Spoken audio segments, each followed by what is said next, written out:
Brigitte, tell me about your family and what it was like to be raised as a young child in Lebanon.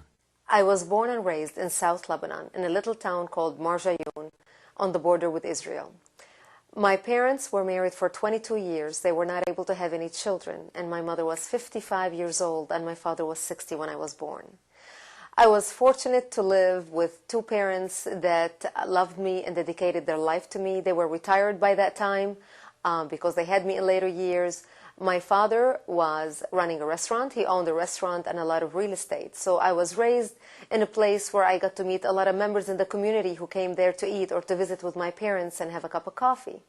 And I was able to hear adult conversation, talking about politics, talking about religion, talking about the situation in the Middle East. And as usual, we always had a war going on or a conflict going on. Even though I was raised in a Christian country, we were very much still influenced by Arabic opinion. We were very much influenced by the Arabic countries surrounding us.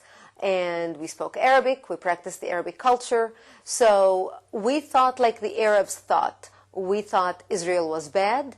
I was taught growing up as a child that Israel Azrael, Israel is Satan. The Jews are demons. They are barbaric. They are the source of the problems in the Middle East. And the only time we will have peace in the Middle East is when we kill all the Jews and drive them into the sea. That's what I heard on television. That's what I heard on the radio. That's what I saw people talk about when they would come to my father's restaurant and they would be sitting around the tables talking. That was the opinion of the Lebanese people at the time.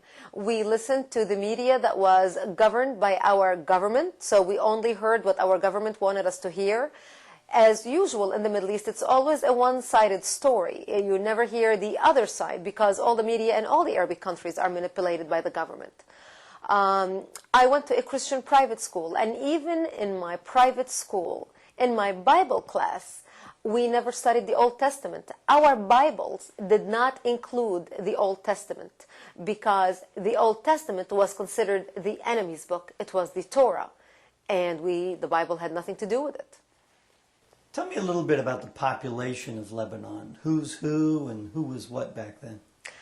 When we got our independence from France in the 1940s, the majority of the population in Lebanon were Christians. The Muslims were the minority. As the years passed by, that population shifted because we do not have as many children as the Muslims do. The Christians got married to one spouse until death do us part. We have maybe 3, 4 children, while the Muslims are allowed to marry up to 4 wives at a time according to their religion. So they would marry multiple wives and they would have a lot of children. The most famous Muslim in the world today is Osama bin Laden. Osama bin Laden is 1 out of 53 children. He himself has 27 children. Between father and son, they have produced 80 children. How many Christian families do you know that have 80 children? It's just impossible. We don't do that. And that's what shifted the population in Lebanon. The Muslims multiplied at a much faster pace than we did. And after 20, 30 years of that, they became the majority, we became the minority. Even though we held the positions of professionals, we were more educated simply because we did not have as many children. So we were able to send our kids to college. Education was very, very important to us. The Muslims, on the other hand, simply by the sheer fact as having many children, they were not able to educate their children as much as we were able to educate ours. And it was just a completely different culture within a culture. It was a very different 2 segments of society. What was another factor that affected the balance between the Christians and the Muslims in Lebanon? Another factor that affected the balance was the influx of the Palestinians out of Jordan and into Lebanon in 1970. Yasser Arafat and the Palestinians tried to throw King Hussein out of power. Yasser Arafat wanted to create a base in which to fight Israel. When he failed to do that in Jordan, and King Hussein kicked them out into Lebanon, we took them in. We already had Palestinian refugee camps set up. So the majority of the Palestinians that came from Jordan into Lebanon were Muslims. We already had a problem in the balance already in Lebanon between the Christians and the Muslims, but with the influx of the Palestinians into Lebanon, them being Muslims, it aggravated the problem. And Yasser Arafat tried to do in Lebanon exactly what he tried to do in Jordan, create another base in which to fight Israel. And he succeeded. And in order to do that, he had to control the population. So he put his head together with the Muslims in Lebanon, and together they declared jihad on the Christians, and that's how the civil war started. Well, when did things take a turn for the worse for you and your family? Things started changing for us, as far as I remember, around 1974. Every year we used to go spend the holidays in Beirut with the rest of my family because it was only my mom and my dad lived in Marjayoun. And we stopped going. And I would ask my father, how come we're not spending Christmas in Beirut with the rest of the family? And he would give me some lame excuse like, well, we decided to stay home this Christmas. And I could not understand as a child. Later, I found out that the reason why we were staying home is because the Muslims and the Palestinians started setting up checkpoints. They created a combined army called Jaysh Lebanon al-Arabi, which was the Arabic Lebanese army.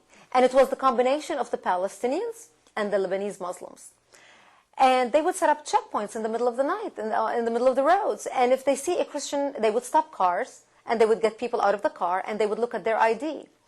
And if the ID said that this family is a Christian, because in Lebanon, we were identified on our IDs. Our religion was either Christian, Muslim, or Jewish. And we didn't have many Jews by that time. But when they would find out that this was a Christian family, they would get them out of the car and kill them, shoot the whole family. The word spread very fast, and Christians became prisoners to their own towns and their own communities. We were afraid to travel. But the major thing that changed my life was the bombing of my home. When the Lebanese Arabic army was trying to take over the military bases in Lebanon, they had taken over all the military bases with the exception of the military base above my home. They bombed that military base in an attempt to take it over.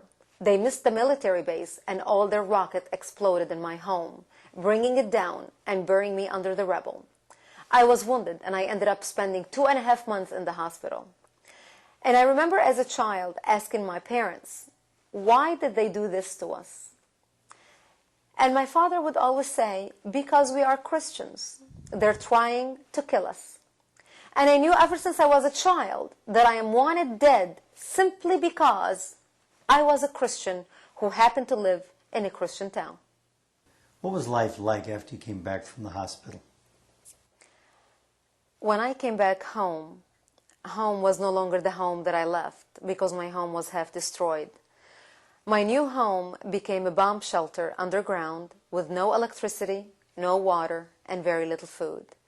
My mother and I used to have to go out and hunt for grass and dig dandelions and any green vegetation that grew around our bomb shelter to eat. My mother would soak chickpeas overnight and rice and beans so we can eat that the next day. To get some water, we would crawl to a nearby spring to fetch some water, and we would crawl under snipers' bullets. And when we would get to the spring, we would be hiding behind the wall, and my mother would hold the gallon to fill it with water, and she would put a stocking on top of it to catch all the worms and all the maggots and all the rocks so we can drink the water. And then we would crawl back to the bomb shelter. Sometimes it would take us hours because of the sniper who was terrorizing us. And that went in and day out, year in and year out. Our life became unbearable. We had no electricity, so we had no heat. We were living underground in a cold, damp bomb shelter. During the day, we would let little rays of lights that we'd sneak in through the door and through the holes in the little window that we had. And at night, we would light kerosene candles, kerosene lamps, so we would have some light. And we would freeze. It was so cold. We would freeze. My father in the wintertime would break twigs, and we would make a fire inside the shelter. And we would fall asleep. And most mornings we would wake up with carbon monoxide poisoning. And whoever woke up first would drag the other two outside and slap them so we could wake up. And that's the type of life I lived. I lived in the bomb shelter from age 10 to age 17, robbed from my youth. Well, what sort of tactics did the Palestinians use during the war? When the Palestinians started fighting in Lebanon, the war took on such savagery that it was inconceivable for us to think of. they started massacring the Christian cities, city after city. One of the major massacres was the city of the Moor. They would walk into a bomb shelter, and they would see a mother and a father hiding in the bomb shelter with a little baby. They would tie one leg of the baby to the mother, another leg to the father, and pull the parents apart, splitting the child in half. They would walk into the churches, and they would urinate and defecate on the altar using the Bible pages as toilet paper. The last friend that I had before I left Lebanon, who worked for me, she was mentally disturbed because they made her slaughter her own son on her lap. They tied her to a chair, tied a knife to her hand, held her hand, and made her cut her own son's throat. They would kill the Christian men, and one of the Palestinian signature killing way was to cut the genitals of the male and stick it in his mouth and cut a cross with a knife on his chest. That's how they used to kill the Christian men and leave them laying on the grounds in the Moor. In my town, in the beginning of the war, when they were starting to take control a little bit, we would be hiding in the bomb shelter.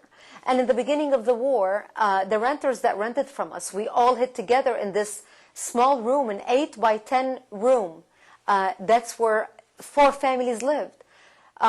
They had 9 children. We were 9 children in the bomb shelter. I was the oldest child. And the Palestinians would park their cannon in front of our bomb shelter and shoot at Israel, fully knowing that Israel is going to retaliate and we're going to die, because the way they would do it is they would shell Israel, then drive their tank away. So when Israel would shell back, we would, be dead, and we would make great evening news, great ratings. And that was a tactic that the Palestinians used over and over. They would hide between civilians. They would shoot their tanks and their cannons in between the civilians' home. And they always chose the Christians' homes only, not the Muslims' homes, because they wanted us to die, not the Muslims. And that's how the war continued. It was unbelievable for us as Christians to even fathom the barbarism and the monstrosities that they have committed, because we have no point of reference to such savagery. Well, what was life like for you and your family in that bomb shelter? Well, our back was to Israel, and the Palestinians were surrounding us to kill us. So we either were going to be killed and slaughtered by the Palestinians, or we go to Israel and beg for help. And we knew of the 2 evils, because remember, we were raised in Lebanon thinking that Israel is the devil, the Jews are evil. But we knew of the 2 evils. The Jews are not going to slaughter us, because after all, we had more shared values with them than we had with the Muslims and the Palestinians. So a few people from my town went to Israel and begged for help.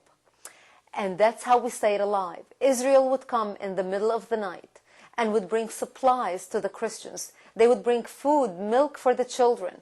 They would bring ammunition to the military. They would take the Christian men and train them inside Israel, because the Christians were educated, but they didn't know how to street fight. We were not like the Palestinians. And you can have all the degrees on the wall, law degree, a doctorate. That does not defend your life from someone who is bent on killing you in the name of God. Israel was the only country that understood what the Christians were going through. And Israel stood by us and kept us alive. And that's how we stayed alive for 7 years. In 1982, Israel entered Lebanon. And notice how I say entered Lebanon, not invaded Lebanon. The Christians were praying for Israel to come into Lebanon and liberate them from the Palestinians. And the only reason Israel came into Lebanon was because Hezbollah was working with the Palestinians, also with the Syrians, and we had a lot of other Muslims from a lot of Arabic countries that came to Lebanon to fight Israel. And they started shelling Israel. And all the northern towns in Israel were being shelled to the point where their citizens were living in bomb shelters just like us. And this went on for months. It wasn't a matter of a month or 2. This went on for months. And Israel decided it's going to go into Lebanon and at least clear the Palestinians and push them far enough so that their artillery would not reach the northern towns of Israel. While Israel entered Lebanon, the Muslims and the Palestinians were shelling us frantically. One of their bombs exploded in front of my bomb shelter as my mother was running to the shelter, and she became wounded.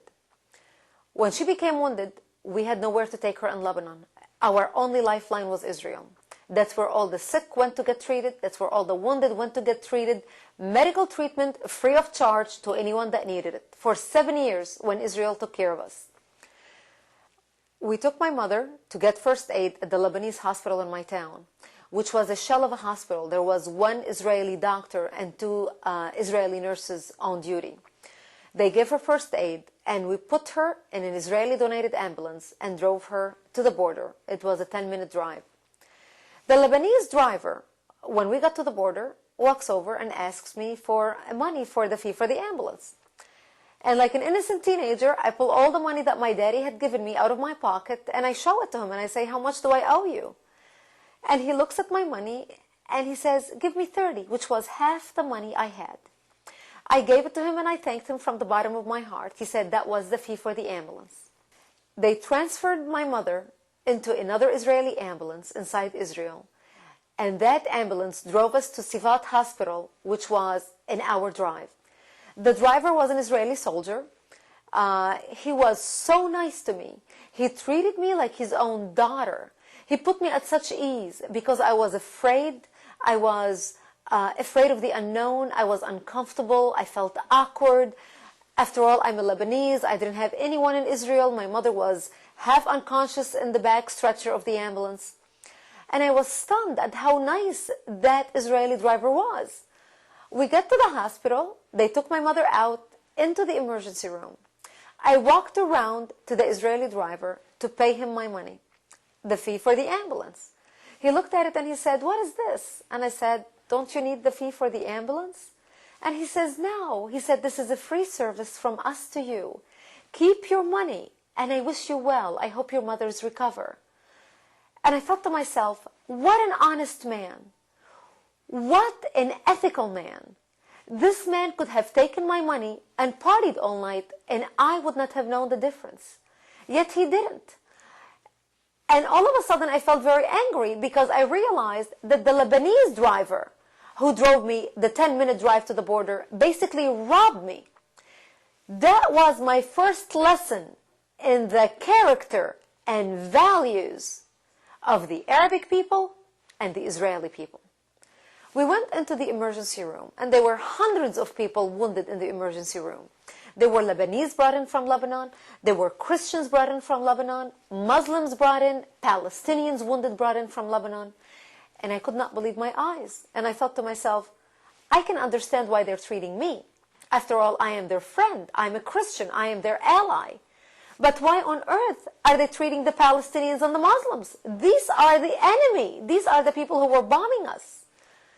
Little did I know about the values of the Israeli people. The doctors treated everyone according to their injury. They did not see religion. They did not see political affiliation. They did not see nationality. They treated people like human beings in need. The doctor treated my mother before he treated the Israeli soldier laying next to her because her injury was more severe. I thought to myself, this is unbelievable, but maybe that's the exception. They took my mother to the 4th floor of the hospital. And we were in the room maybe 5 minutes, and I heard all this commotion outside our window. And I went out to see what was happening. And 2 Israeli helicopters had just landed, bringing in Israeli soldiers wounded in Lebanon in the war. And I stood at that balcony, looking at that scene, looking down at the ground. I felt ashamed. I felt embarrassed. I felt out of place. After all, these people are wounded because of the war with my country. I didn't look at anyone around me. There were a lot of people. There were mothers of wounded soldiers, fathers who were in the hospital with their children, nurses. I didn't make any contact with anybody around me. And I kept looking at the floor. And then I felt this tapping on my shoulder. And I looked, and there was this Israeli nurse looking at me, and she said, "You are new here, aren't you?" And I said, "Yes, they just brought in my mother. She's in this room." And she could see the fear in my eye, and she just put her arm around me and said, "Don't worry, we'll take good care of her. Everything will be fine." And the first time in my life I experienced civilization. I broke out crying. I broke out sobbing because I experienced the compassion and love that I knew, and humanity that I knew that my society would not be able to show their enemy. I knew for a fact that if I was a Jew standing on the fourth floor of a Lebanese hospital, I will be lynched and thrown down to the ground as shouts of joy of Allahu Akbar will echo through the hallways of the hospital and down the surrounding streets. When the Israelis found out that there were Lebanese wounded in Israeli hospitals, they came in bringing presents. They came in extending a peaceful hand. They came in bringing chocolates. They would visit the wounded families and they would say, "What can we do for you? What can we bring you? Our homes are your home. If you need to stretch, if you need to sleep, if you missed bringing something from home, please let us bring it to you." It was unbelievable. I became friends with the families, with the mothers and the sisters of the wounded soldiers in the hospital. One in particular, Rina Potashnik, I'll never forget her name. Her only son, Amir, who was 19 years old, was wounded in the hospital in his eye, and he lost sight of that eye. And she became like my surrogate mother. I spent a lot of time with her because I was with my mom in the hospital for 22 days. And I would go visit Rina, and one day in particular, the Israeli army band came to play songs to lift the Israeli soldiers' souls. They came to play national songs, and I was visiting with her in her room, and they came to play the song, and they stood around Amir's bed. And I felt so out of place. I started walking out of the room, and she started crying, listening to the music. And when she sensed that I was walking backwards, so she wouldn't notice me even leaving the room, she pulls me by my hand, brings me back inside, and she hugs me, and she says, "It's not your fault." And we both stood there crying. And I thought to myself, what a contrast between her, a mother looking at her only child, only deformed child, and still able to love me, the Arab. What a contrast between her and a suicide bomber's mother, who sends her only son and daughter to strap bombs around themselves and blow themselves up to smithereens just to kill a Jew, or a few Jewish children. I spent 22 days at the hospital. Those days changed my life. Those days changed the way I believe information.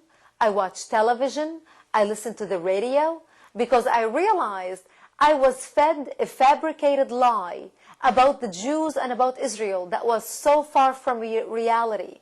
I realized that it was my culture that taught hate.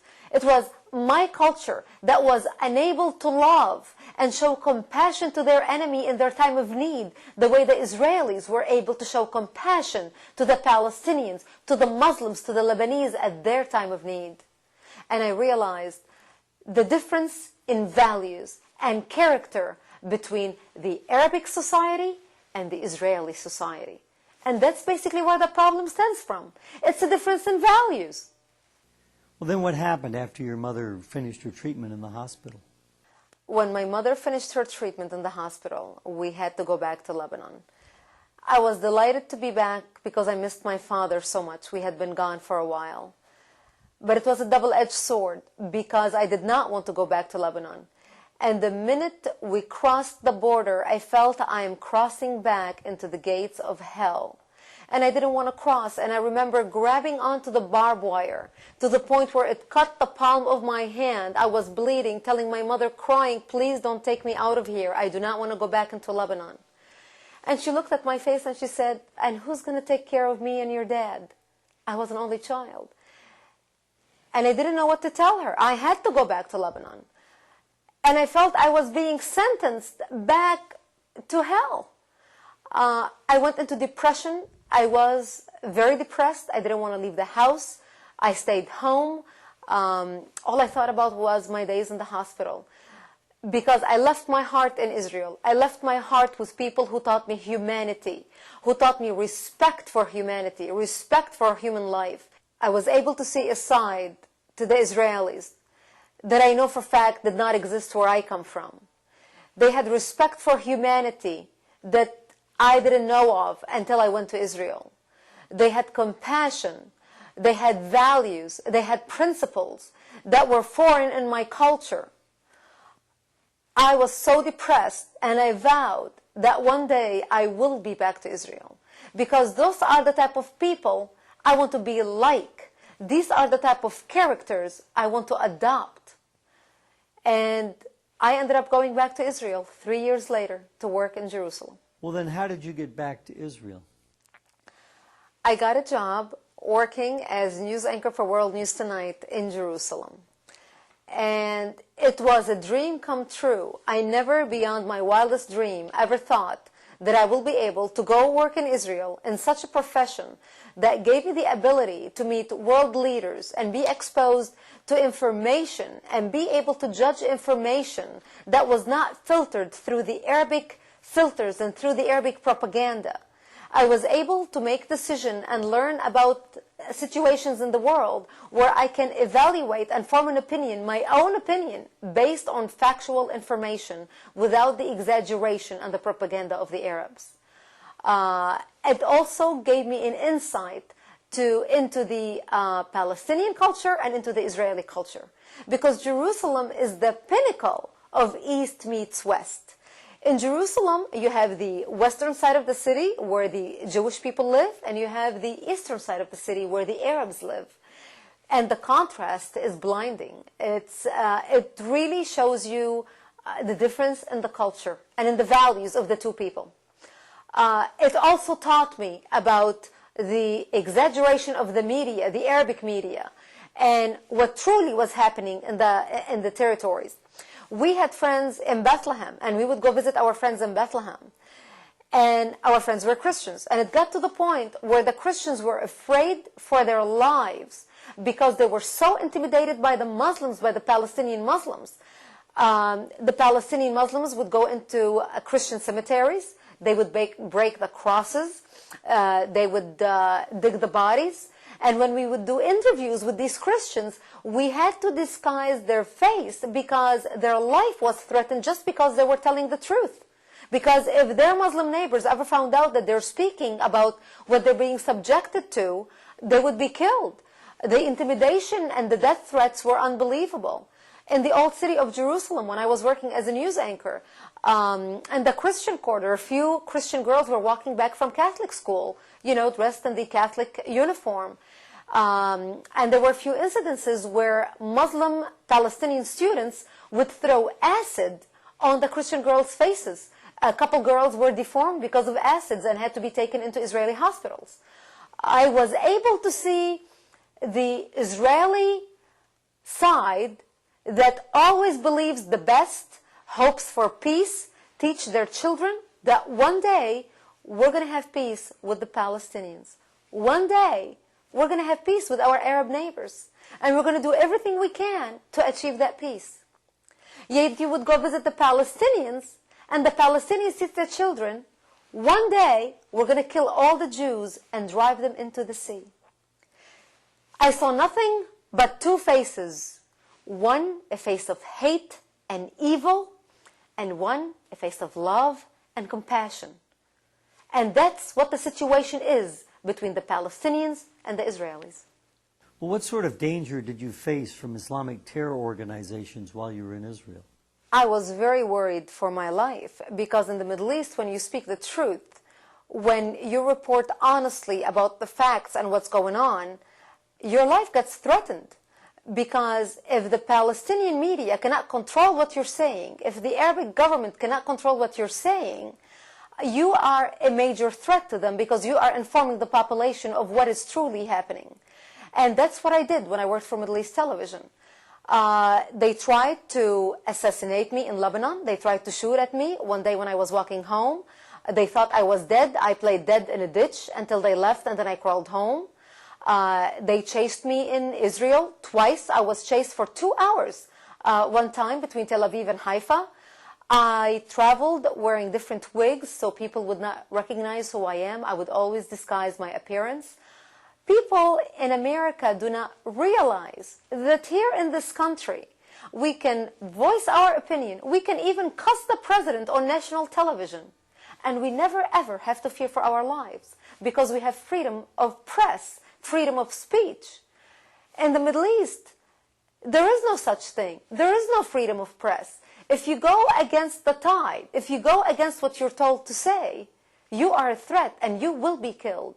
There have been many incidences of journalists in the Middle East being shot, being killed, losing their jobs, and especially now it's a well-known tactic on the Palestinian territories. You report what comes out of Yasser Arafat.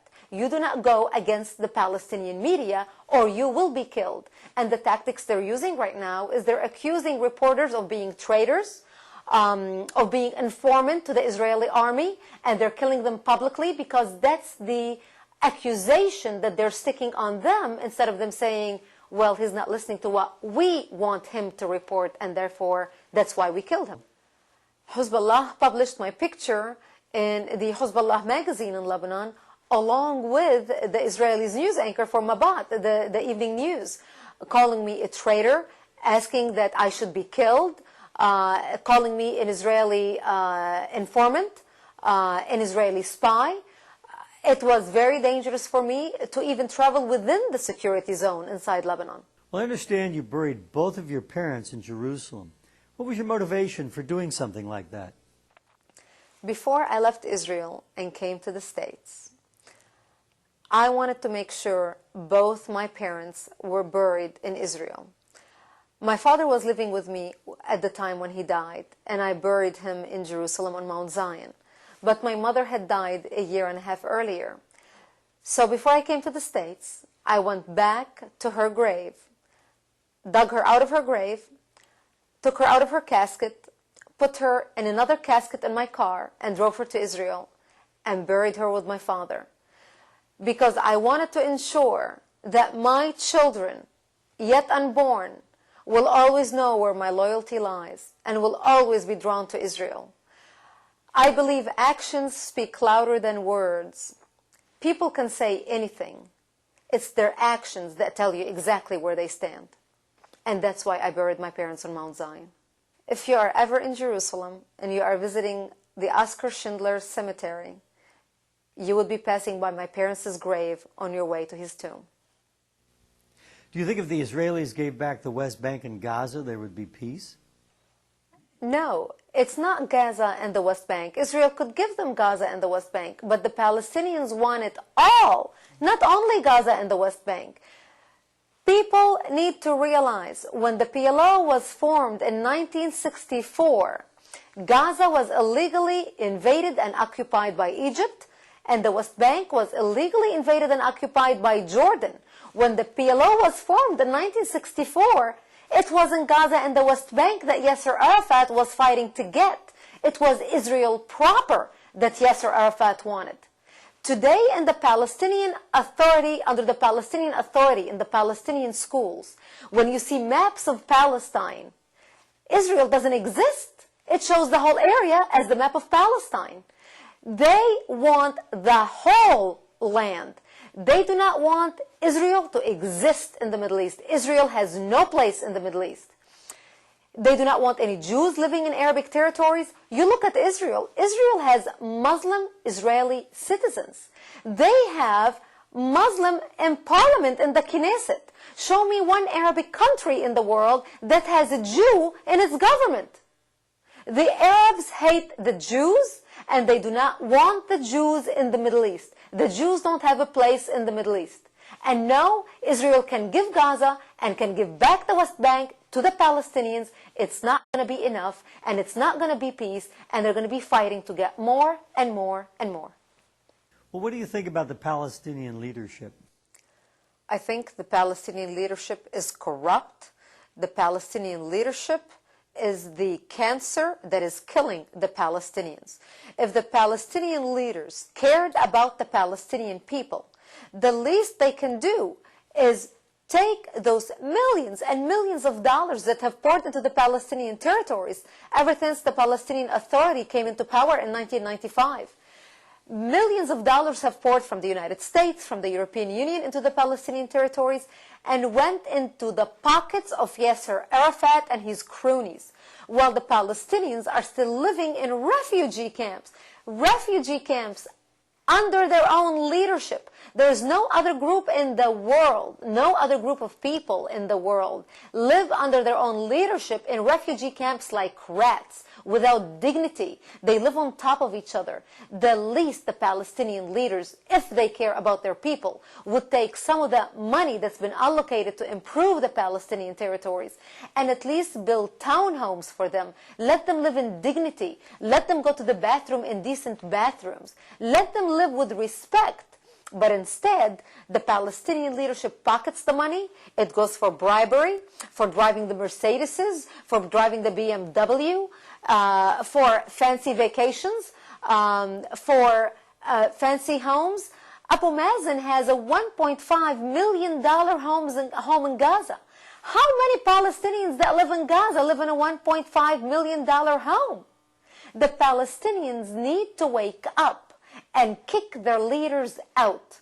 And it needs to come from them. The world cannot do it for them.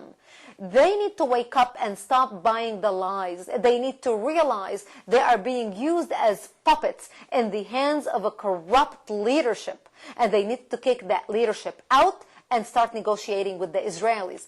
Because if they would have accepted the Israelis' plan in 2000, when Barak offered them a plan that was irrefusable, if they would have accepted that plan, they would have had 97% of the territories right now.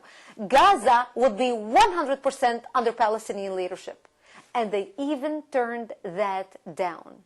Yasser Arafat does not want peace with the Israelis. And it's time the Palestinians kick him out, choose a new leader. And it's the duty of all Palestinians. I urge all Palestinians worldwide. There are Palestinians who are educated, that live in England, that live in Australia. It needs to come as a worldwide movement to kick the leadership out from the Palestinian territories and start negotiating with Israel if they want peace. How would you describe how the Palestinians are using the Europeans and the West to further their own goals? The Palestinians learned to manipulate the media. They know how to play the West like a violin. We in the United States, because we have no point of reference to positioning, for example, leaders, military leaders, and cannons amongst civilians in a war state. So when the Israelis, for example, are going after Hamas leaders, those Hamas leaders are changing position every night and every other night, and they are hiding among Palestinian civilians. They are basically killing their own people. But when you watch the news at night and you realize that when Israel kills a Hamas leader, other 14 people are dead, some of them are children, the West thinks, oh my gosh, Israel is doing a horrible thing here. They're killing the children. They need to realize that these leaders are hiding amongst these children. That's what's killing their own people. The West does not understand how the Middle East think, which is shocking to me when they go invest so much time and energy understanding, for example, how to do business with the Japanese. They learn Japanese culture. They learn this is the effective way to deal with Japan, and you learn these customs. And here we are in a state of war. We are fighting a holy war that's been declared on Jews and Christians worldwide. Yet in this country, we are burying our head in the sand in the United States. And you have organizations such as Duke universities, which is supposed to be an intellectual place where people come to learn and be tolerant about each other and learn about different cultures and different ideas. Yet a university like Duke would allow a hate fest, basically, where people can stand up there and spew hate towards the Jews and say, oh, the Jews need to be killed. We feel sorry for the Jews. How can we allow such talk?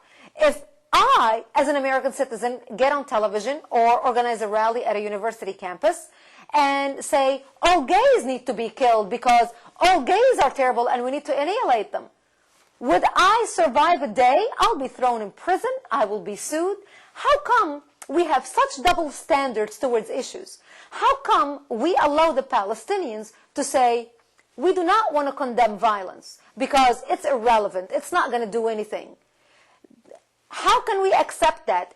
You're looking at hundreds of Muhammad Attas in the making who believe in suicide bombing, who believe in terrorism, who basically in a way are supporting terrorism indirectly.